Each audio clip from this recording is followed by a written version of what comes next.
Well, hello mga guys.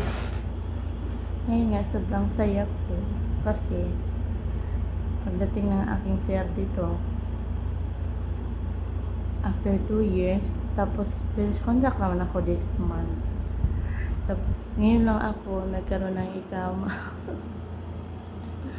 Di ba sa ating mga kadama, importante talaga kasi yung ikama. After 2 years, natapos ko na yung kontrata ko. Meron na tayong ikama. Ngayon lang dumating yung ikama ko, guys. Pero importante kasi talaga yung ikama sa akin kasi pag may travel ko ganun, tsaka kailangan nang mag-request ng visa, wala nang kuti-kuti, wala nang problema, di ba?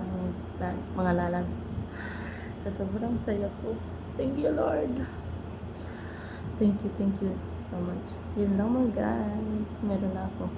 Presidente na ako dito sa Saudi Arabia.